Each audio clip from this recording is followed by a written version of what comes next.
Hello my dear student, मैं प्रदीप कुमार आपके अपने यूट्यूब चैनल लर्निंग प्रोसेस 4168 पर स्वागत करता हूं।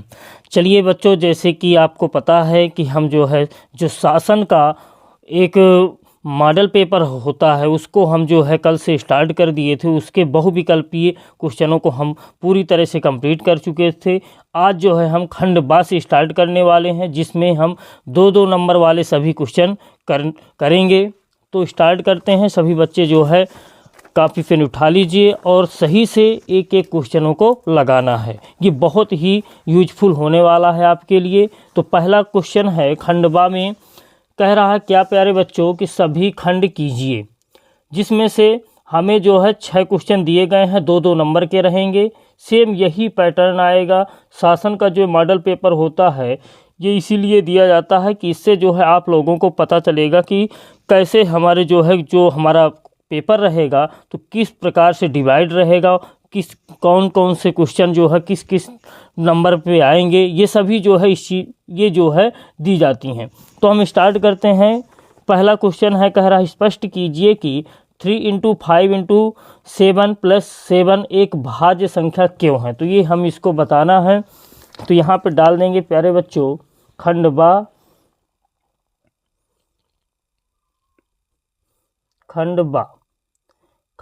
में हम प्रश्न नंबर 1 का कर रहे हैं। तो यहाँ पे लिख देंगे प्रश्न क्रमांक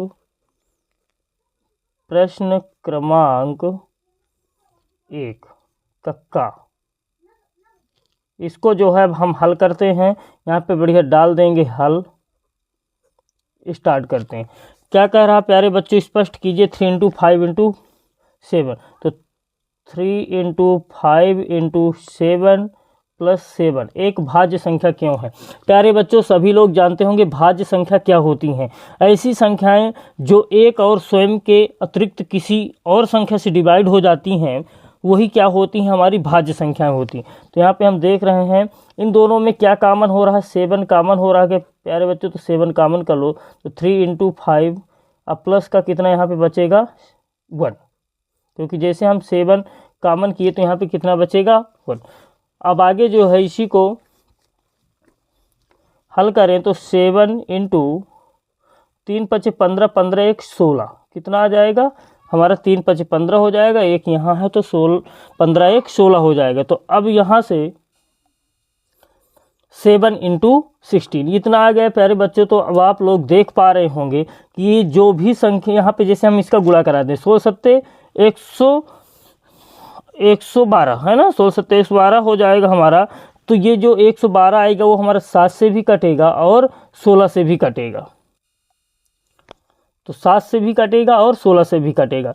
इसका मतलब ये क्या हो गया प्यारे बच्चों, हमारा भाज्य है। तो यहाँ पे हमारे क्वेश्चन में क्या बोला गया था, कहते एक भाज्य संख्या क्यों है। तो यहाँ पे कारण दे देना है, क्योंकि यह भाज्य है, यह भाज्य संख्या होगी। यह भाज्य संख्या होगी। क्यों होगी प्यारे बच्चों, यहाँ कारण दे, क्योंकि 7 × 16 का मतलब है जो भी संख्या आएगी वह 7 और 16 से विभाजित होगी। ये प्यारे बच्चों हमारा क्वेश्चन सॉल्व हो गया। 2 नंबर का क्वेश्चन था। 2 नंबर के लिए ये इतना बहुत पर्याप्त है, एक भी अंक नहीं कटेगा। अब अगला क्वेश्चन देखते हैं। बिंदु दिए हैं प्यारे बच्चों, यहाँ पे आप लोग देख पा रहे होंगे। अगला क्वेश्चन हमारा यह है खा नंबर, यदि cot θ = 7/8 दिया है तो हम इसकी वैल्यू बताना है। ये भी बहुत इजी क्वेश्चन है। एक बार क्वेश्चन आप लोग देख लें सही से। अब हम इसको स्टार्ट करते हैं। यहाँ पे डालेंगे खा नंबर।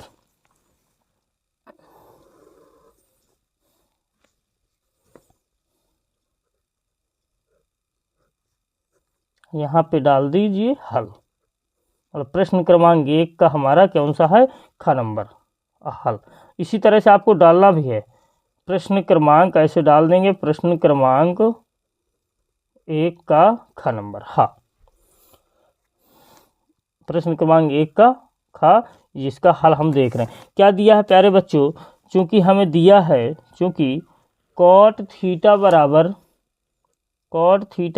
7/8 हमें दिया है, तो हमें वैल्यू बताना है।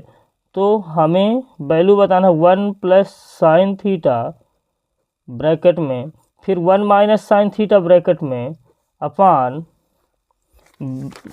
में कितना है 1 प्लस कॉस थीटा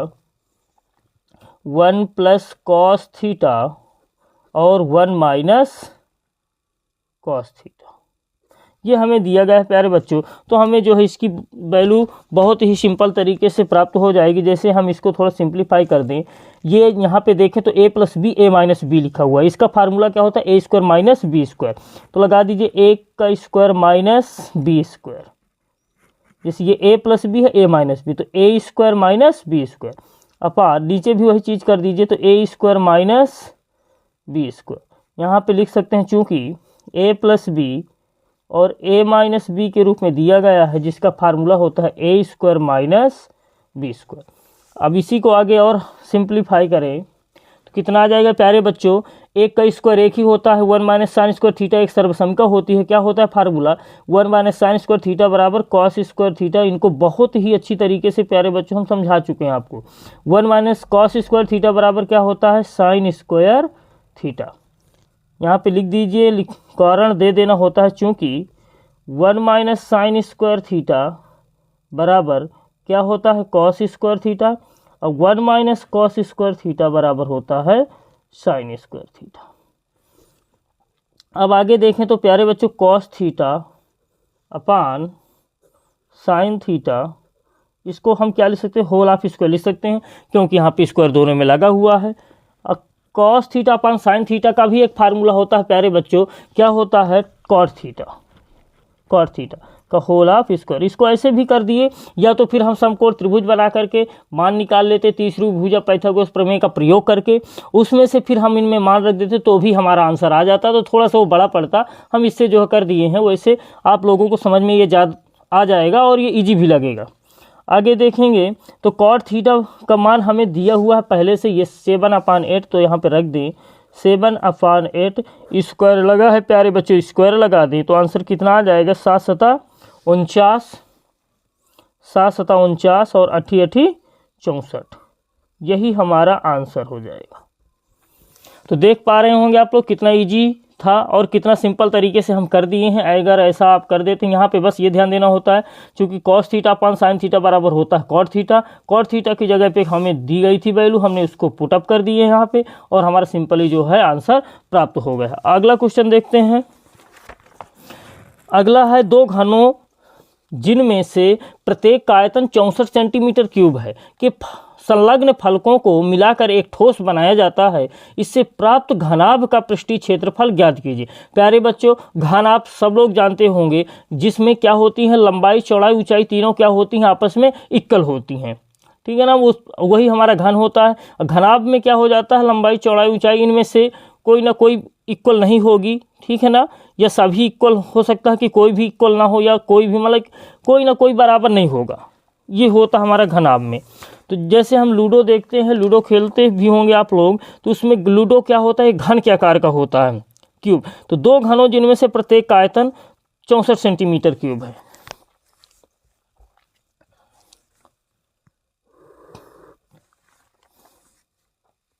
अब यहाँ पे हम ग नंबर क्वेश्चन कर रहे हैं प्यारे बच्चों। ग हल डाल देंगे। हल क्या कर रहा है? दो घन। जैसे प्यारे बच्चों में यहाँ पे दो घन बना रहे हैं,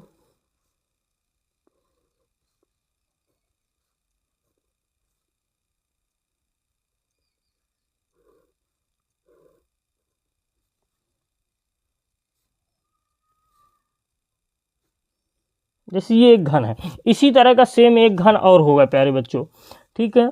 जैसे एक घन और हम बना देते हैं, बस ये है कि छोटे बड़े हो सकते हैं घन, बस ये घनों का ये नहीं दिया है कि मतलब बराबर है कि नहीं है, बस ये है कि उनका आयतन हमें दिया गया है 2 घन, ये हमने 2 घन बना दिए। अब इन 2 घनों को प्यारे बच्चों क्या कहता है क्वेश्चन में, कह इन दोनों घनों के संलग्न फलकों को क्या कर रहा है, मिला देता है। जैसे संलग्न फलक क्या होते हैं, जैसे ये हमारी एक क्या है फलक, घनाभ में कितनी घन और घनाभ, ये चाहे दोनों जो है 3 डायमेंशनल होती हैं, इनमें क्या होती है 6 सतहें होती हैं। पहले संलग्न सतह, जैसे ये है इसके संलग्न ये वाली सतह।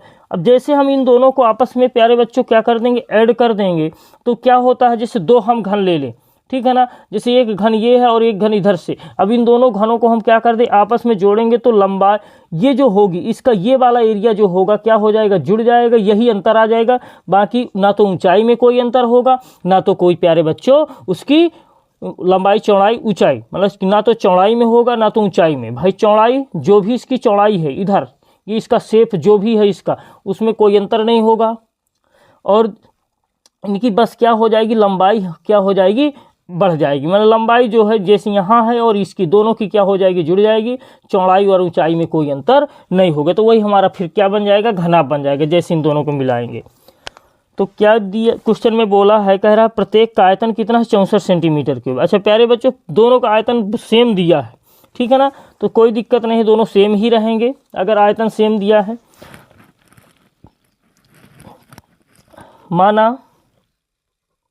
माना प्रत्येक घन की भुजा ए है। प्रत्येक घन की भुजा हम क्या मान लिए हैं प्यारे बच्चों, ए हमने मान लिया, जैसे इसकी भी ए है और इसकी भी है। अब प्रत्येक का आयतन दिया है, तो आयतन घन का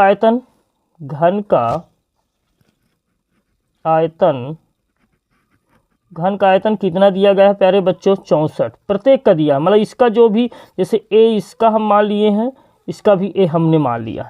आयतन क्या है, ए क्यूब होता है घन का आयतन, ए क्यूब बराबर कितना दिया है प्यारे बच्चों, 64। अब यह ध्यान देना है कि ए क्यूब 64 किसका घन होता है, 4 का, 4 चौक 16, 16 चौको 64। हम इसको घात से घात की तुलना कर देंगे तो ए की वैल्यू कितनी आ जाएगी, 4। मतलब प्यारे बच्चों यहाँ से हमें ये समझ में आ गया, ये 4 है, ये भी 4 है। घन में लंबाई चौड़ाई ऊंचाई सभी क्या होती हैं, इक्वल होती हैं, तो ये लंबाई चौड़ाई ऊंचाई सब मतलब कि 4 4 की, यहाँ भी 4। अब जब इन दोनों को मिला देंगे तो एक घनाभ बन जाएगा। क्या बन जाएगा प्यारे बच्चों, घनाभ। तो यहाँ पे लिखेंगे, चूंकि यहाँ पे ये सब आता है, घन की कोर कितनी आ गई, ए बराबर 4, और यहाँ पे सेंटीमीटर दिया था प्यारे बच्चों, सेंटीमीटर, तो 4 सेंटीमीटर। अब हमें चूंकि दोनों घनों को मिलाते हैं, चूंकि दोनों घनों को मिलाने पर, जैसे दोनों घनों को प्यारे बच्चों मिलाएंगे तो एक क्या बन जाएगा, दोनों घनों को मिलाने पर एक घनाभ बनेगा। क्या बनेगा, घनाभ, एक घनाभ बन जाएगा, एक घनाभ बन जाएगा। तो जिसमें लंबाई कितनी हो जाएगी, तो घनाभ की लंबाई बराबर ए प्लस ए हो जाएगा प्यारे बच्चों। जैसे इन दोनों को जोड़ोगे तो क्या होगा, ये दोनों आपस में जैसे जुड़ेंगे तो ये 4 और 4 कितने हो जाएंगे, 8 हो जाएंगे। बाकी ना तो इनकी चौड़ाई और ना ऊंचाई में कोई अंतर नहीं आएगा। तो घनाभ की लंबाई L बराबर 4 + 4 बराबर 4 4 8 सेंटीमीटर, और चौड़ाई B, चौड़ाई को B से मान दर्शाते हैं, चौड़ाई B कितना हो जाएगी, वो तो 4 ही रहेगी प्यारे बच्चों, क्योंकि घन था, उसकी लंबाई चौड़ाई ऊंचाई सब सेम थी। और ऊंचाई H कितनी, 4 ही सेंटीमीटर होगी। अब इसमें क्या बोला है क्वेश्चन में, बोला है इससे प्राप्त घनाभ का पृष्ठीय क्षेत्रफल। बस फार्मूले का हमें प्रयोग कर देना है, हमारा सिंपली आंसर प्राप्त हो जाएगा। तो लिख देना है घनाभ का पृष्ठीय क्षेत्रफल बराबर होता है 2LV + BH + HL। ये होता है प्यारे बच्चों फार्मूला। अब इसमें जो है सिंपली वैल्यू पुटअप कर देंगे, आंसर हमारा प्राप्त हो जाएगा 2 एल कितना है 8 गुणे 4 प्लस 4 गुणे 4 प्लस 4 गुणे 8। अब इनमें जो है तो आगे प्यारे बच्चों देखते हैं 2। अब इनका मल्टीप्लाई 8 चौको 32, 4 चौको 16, 8 चौको 32, 2 इंटू। अब इनका जो है 32 कितना हो जाएगा 64, 64 और 16 जोड़ दीजिए प्यारे बच्चों, तो ऐसे कर लें 64 प्लस 16। हम इनको ऐड कर लिए। अब जो है 2 गुणे 6 4 10, 6 1 7 1 8, 8 दुनाई 16, 6 4 10, 6 1 7 7 1 8, सही 8 दूनी 16, 160 सेंटीमीटर क्यूब जो है यही हमारा आंसर हो जाएगा। 160, 8 दूनी 16, 160 सेंटीमीटर क्यूब नहीं प्यारे बच्चों, स्क्वायर होगा, सॉरी स्क्वायर। क्योंकि जब भी कभी भी किसी का भी क्षेत्रफल निकालना है, क्षेत्रफल अगर हमें निकालना है, वहाँ पे उसका जो मात्रक होता है, इकाई होती है, क्या होती है, वर्ग होती है। तो ये हमें इसको जरूर लगाना है। जैसे सेंटीमीटर में दिया गया था प्यारे बच्चों, तो हमें सेंटीमीटर ही लिखना है, सेंटीमीटर स्क्वायर। अगला क्वेश्चन देखते हैं। ये क्वेश्चन आप लोगों को बहुत ही सिंपल तरीके से समझ में आ गया होगा। अगला क्वेश्चन क्या है हमारा प्यारे बच्चों, दिया गया है निम्न आंकड़ों का माध्य ज्ञात कीजिए। अब माध्य ज्ञात करना है, बहुत ही सिंपल होता है माध्य ज्ञात करने की। कल्पित माध्य विधि भी है, पद विचलन विधि भी है और प्रत्यक्ष विधि। चाहे जिस विधि से लगा दीजिए प्यारे बच्चों, सभी से आंसर सेम आएगा। तो हम तो लगाएंगे इसको प्रत्यक्ष विधि से। बस क्या करना है प्यारे बच्चों, यहाँ पे देखिए वर्ग अंतराल दिया है, बारंबारता दी है, तो हम इसको लिख लेते हैं। घ नंबर है क्वेश्चन हमारा।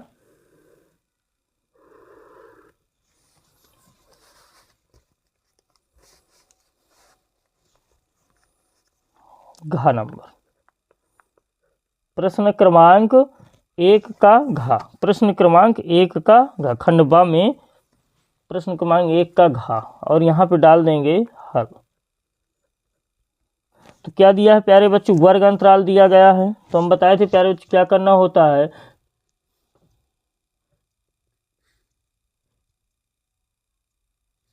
वर्ग अंतराल, यहाँ पे लिख लेंगे वर्ग अंतराल। जो क्वेश्चन में दिया उसी तरह से हमें लिख लेना होता है। वर्ग अंतराल दिया है, फिर क्या दिया गया है, बारंबारता, बारंबारता,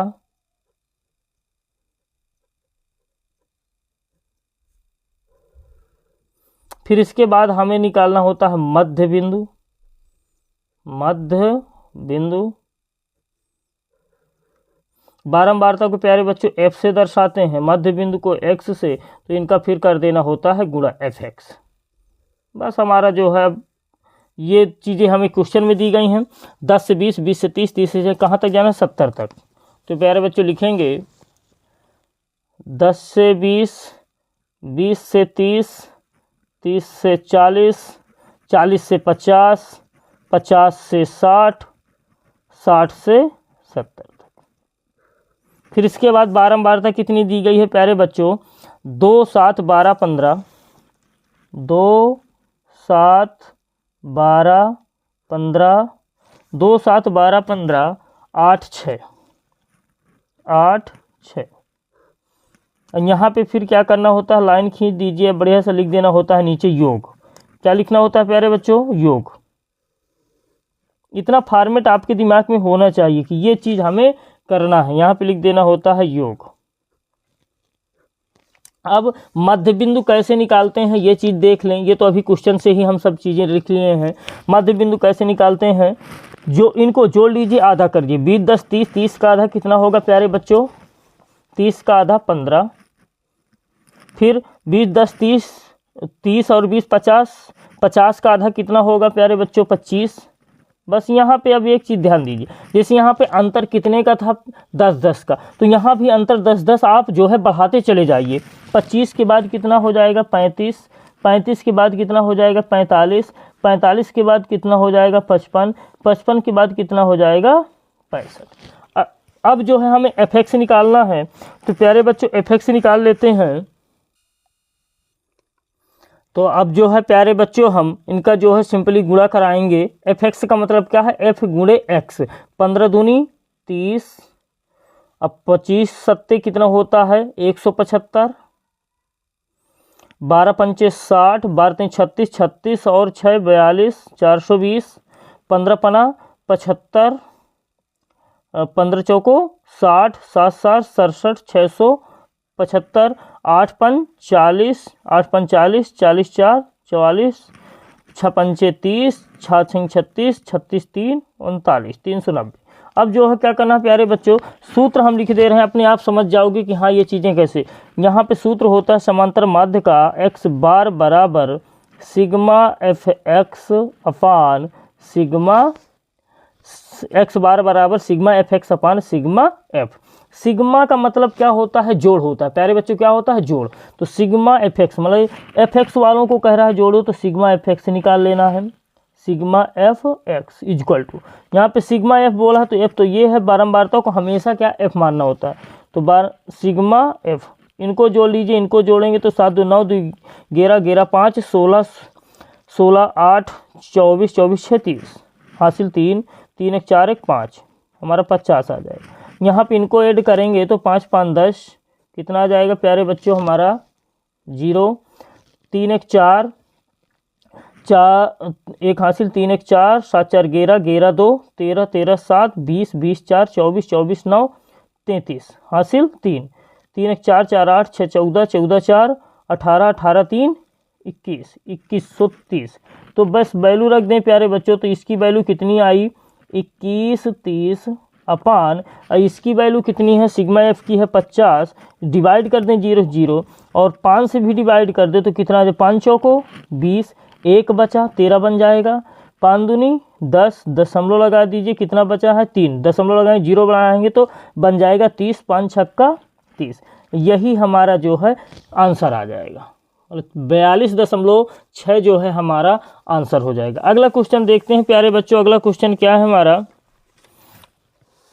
अगला क्वेश्चन कह रहा है बिंदु दिए गए हैं -4, 6 बिंदुओं ए और बी को जोड़ने वाले रेखाखंड को किस अनुपात में विभाजित करता है। मतलब ये बिंदु जो है प्यारे बच्चों, इन रेखाओं को कह रहा है को जोड़ने वाले, इनको इन बिंदुओं को जोड़ने वाले रेखाखंड को किस अनुपात में विभाजित करता है। मतलब ये जो रेखाखंड होगी, ये जो बिंदु दिए गए हैं किस अनुपात में विभाजित करते हैं, ये हमें ज्ञात करना है। तो बहुत ही सिंपल है, यहाँ पे हम जो है इसका हल देखते हैं। अंगा नंबर क्वेश्चन है हमारा,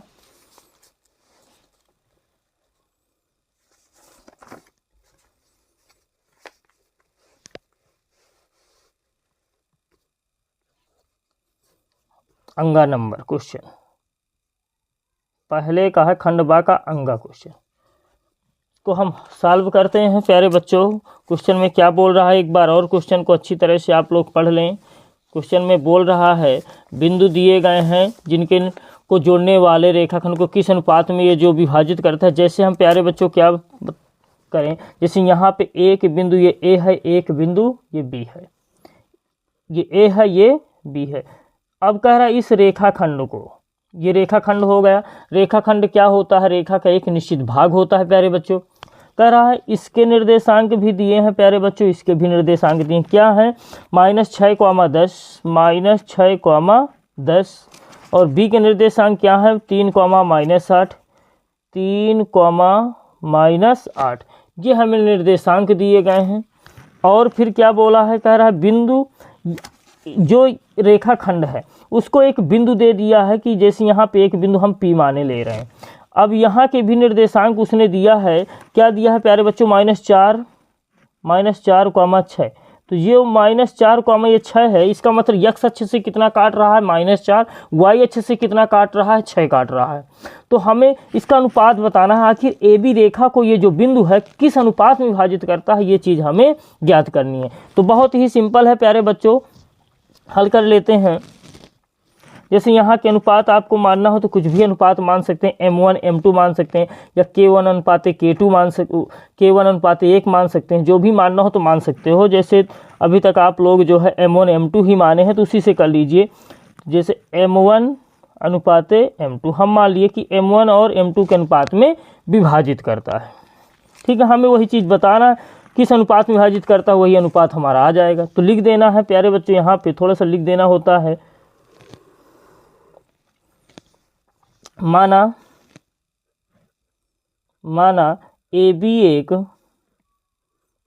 एक रेखा खंड है, माना ए बी एक रेखा खंड है जिसको पी बिंदु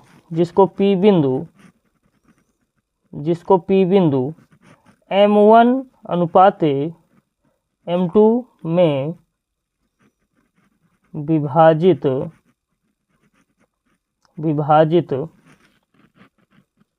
करता है।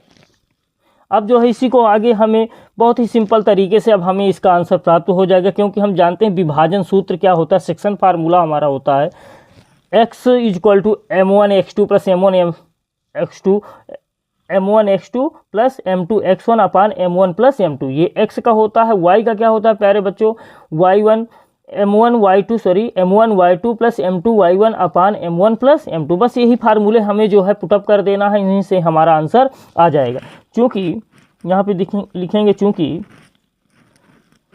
विभाजन सूत्र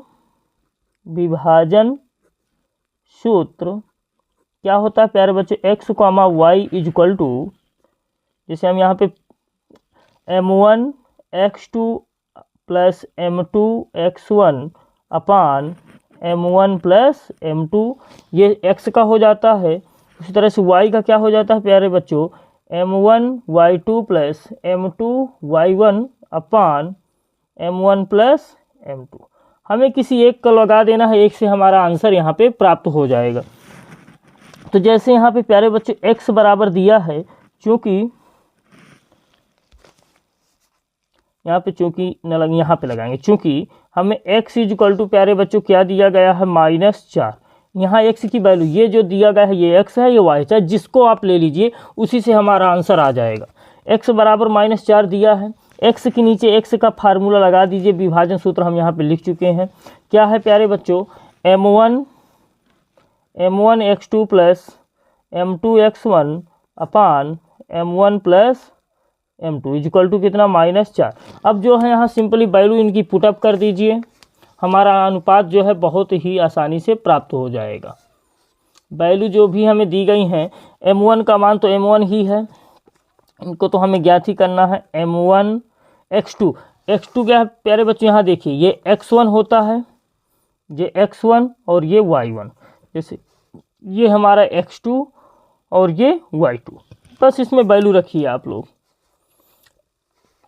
कितना है प्यारे बच्चों, M1 इंटू x2 कितना है, x2 देख पा रहे होंगे 3 है, तो इंटू 3 प्लस M2 कुछ नहीं है, x1 कितना है, -6 अपान M1 plus M2 equal to कितना, -4। किसी एक से आप कर सकते हैं, चाहे y बराबर फार्मूला लगा करके कर लीजिए या फिर x इक्वल टू, ठीक है ना, x वाला लगा करके कर लीजिए। इसमें कोई बांड नहीं कि आप जो है x वाला ही लगाएं। अब जो है इसी को आगे हल करें तो यहाँ पे 3M1 - 6M2, अब इसका क्रॉस मल्टीप्लाई करा दो तो कितना हो जाएगा, -4M1 और -4M2 हो जाएगा प्यारे बच्चों। M1 एक साइड कर लीजिए और M2 एक साइड कर लीजिए। 3M1 प्लस का 4M1 equal to -4M2 plus का 6M2 हो जाएगा। आगे जो है यहाँ पे 4 3 7M1 इसको लिख सकते हैं इक्वल टू, यहाँ पे कितना आ जाएगा, 4M2 माइनस के हैं, 6M2 प्लस के हैं, तो कितने हो जाएंगे, प्लस के ही आएंगे, सॉरी, क्योंकि माइनस संख्या छोटी है प्लस की बड़ी है, तो प्लस के कितने आ जाएंगे, 2M2। अब जो है M1 इसके गुणे की संख्या इसको हम बटे में ला सकते हैं, M1 अपान M2। इसको जो है यहाँ की गुणे की संख्या इसके बटे में भेज सकते हैं, 2 बटे कितना हो जाएगा, 7। इसी को अनुपात रूप में लिख दो तो M1 अनुपात M2 बराबर 2 अनुपात कितना आ गया हमारा, 7। यही हमारा प्यारे बच्चों आंसर हो जाएगा। यही चीज़ हमें ज्ञात करना था। आई होप ये क्वेश्चन आप लोगों को बहुत ही अच्छी तरीके से समझ में आ गया होगा। अब जो है हम क्वेश्चन अंगा हो गया हमारा 2-2 नंबर वाले जो भी क्वेश्चन थे हमारे, एक क्वेश्चन अभी और हमारा बाकी होगा। 6 नंबर जो है 6 क्वेश्चन 2-2 नंबर में आते हैं, जो खंड वाक्य प्रश्न 1 के सभी क्वेश्चन होते हैं। अब इसको देखते हैं। प्यारे बच्चों, कह रहा है 4 नंबर, x और y में एक ऐसा संबंध ज्ञात कीजिए कि बिंदु x, y बिंदुओं 3, 6 और -3, 4 से समदूरस्थ हो। तो ये भी बहुत ही इजी क्वेश्चन है और इसको जो है हम उसमें करवा भी चुके हैं। ये सारे जितने भी क्वेश्चन मिल रहे हैं, जो भी हम इम्पॉर्टेंट क्वेश्चन जो सीरीज चालू किए थे चैप्टर वाइज, वहाँ हम जो है 9 चैप्टर तक के इम्पॉर्टेंट क्वेश्चनों की बात कर चुके हैं ऑलरेडी। अगर कोई बच्चे उसको नहीं देखे हैं तो प्लीज़ उस सीरीज को ज़रूर देखें, बहुत ही आपके लिए वो यूजफुल होने वाली है, क्योंकि ये सारे क्वेश्चन उसी में आ रहे हैं प्यारे बच्चों। ये भी क्वेश्चन उसमें हम करवा चुके हैं। तो देखते हैं।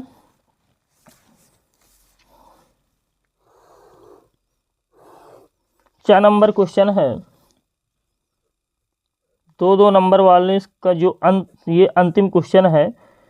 क्या कह रहा है, x और y में ऐसा संबंध ज्ञात कीजिए कि बिंदु x, y बिंदुओं और से समदूर, मतलब 2 बिंदु दिए गए हैं प्यारे बच्चों। जैसे हम कह दें ये एक बिंदु है और ये एक बिंदु है, इसका हमने a मान लिया, इसको हम b मान लिए, ये 2 बिंदु हैं।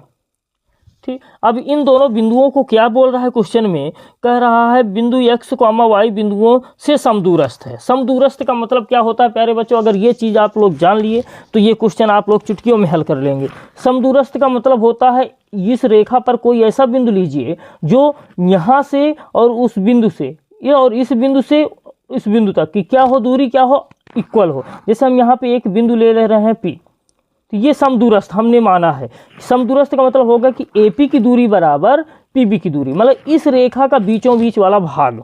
ठीक है, वही हमारा क्या होगा, समदूर। सम का मतलब होता है समान, दूरस्थ का मतलब दूरी, मतलब समान दूरी पर होना चाहिए इन दोनों बिंदुओं से। तो हमें यही चीज हमें थोड़ा सा लिख देंगे। माना कोई रेखा खंड AB है जिसका समदूरस्थ बिंदु P है, समदूरस्थ बिंदु P है। और इसमें ये बोला भी है, ज्ञात कीजिए कि बिंदु x, y बिंदु समदूरस्थ है। मतलब यहाँ पे जो है इसके निर्देशांक क्या दिए गए हैं, x, y।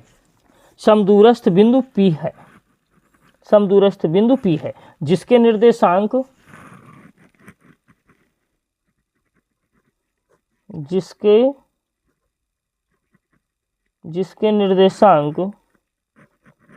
x, y।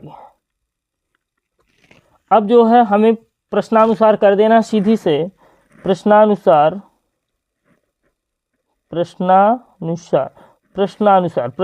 क्या बोल रहा है प्यारे बच्चों, कह रहा है समदूरस्थ, मतलब AP की दूरी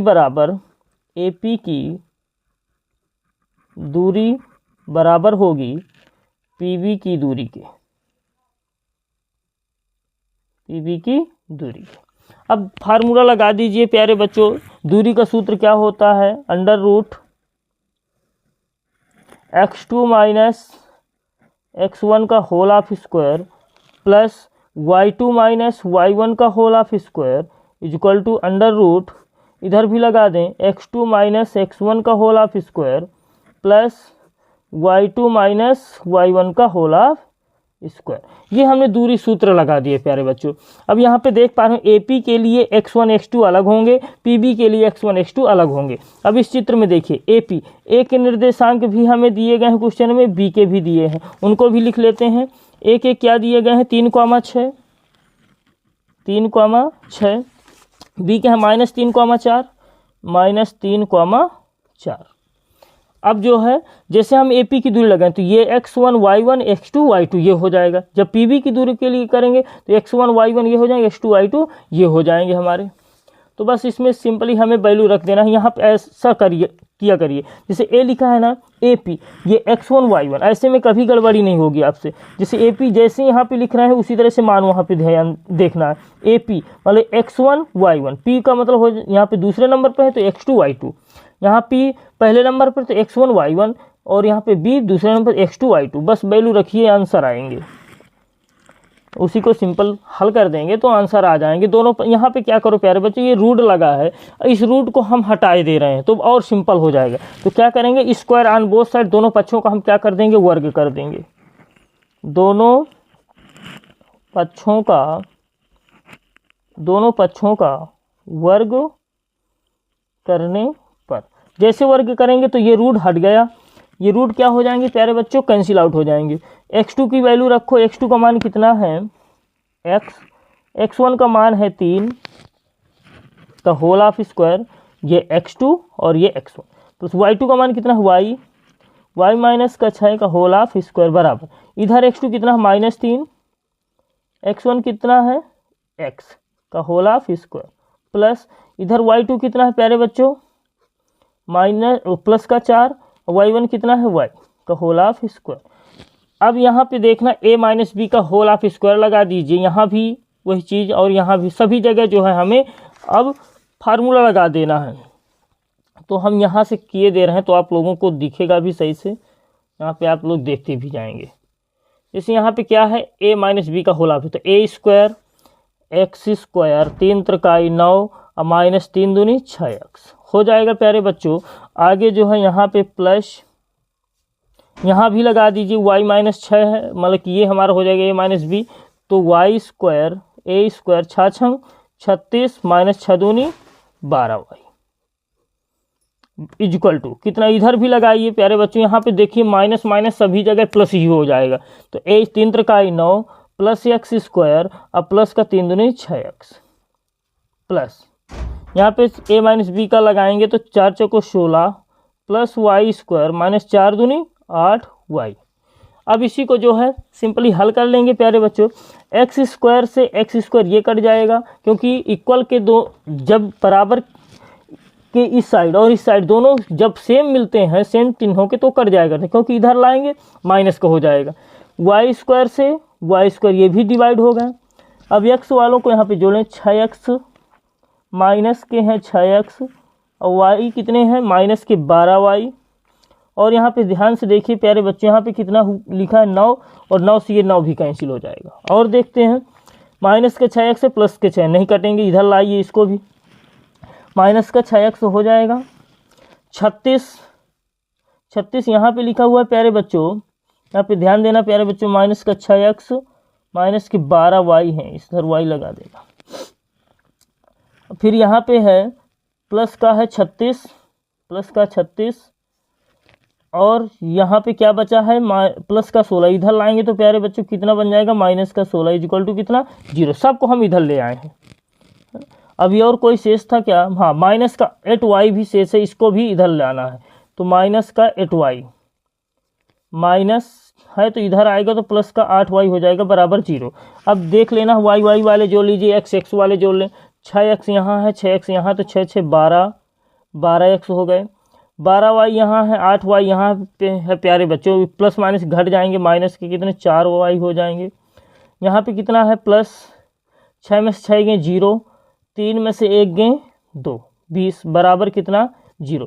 यहाँ से कुछ कॉमन हो रहा है, हाँ प्यारे बच्चों -4 कॉमन हो रहा है, -4 कॉमन कर लीजिए तो कितना आ जाएगा 4 3 12 3x 4 प्लस y 4 पंचे 20 5 बराबर 0। गुणे की संख्या बटे में जाएगी तो हमारा 3x प्लस y माइनस का 5 बराबर 0, यही हमारा संबंध होगा, या फिर ऐसे लिख सकते हैं गुणे की संख्या ये बटे में गई तो 0 हो जाएगा।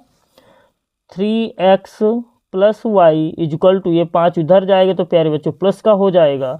हमें यही बताना था x y में संबंध, देखिए कह रहे x y में ऐसा संबंध ज्ञात कीजिए, तो ये हमारा प्यारे बच्चों संबंध आ गया, 3x plus Y equal to कितना आ गया, यही हमारा आंसर। एक बार इसको देख लीजिए अच्छी तरीके से। बस इसमें ये बोला था प्यारे बच्चों जो ए बी का एक बिंदु होगा वो समदूरस्थ है, बस समदूरस्थ की कंडीशन हमें बोल दिया था, तो दूरी क्या होगी बराबर होगी, दूरी सूत्र का हम प्रयोग कर दिए हैं, दोनों पक्षों को वर्ग करके जो है उसी को सिंपली हल कर लिए हैं, तो हमारा बहुत ही सिंपल तरीके से संबंध प्राप्त हो गया।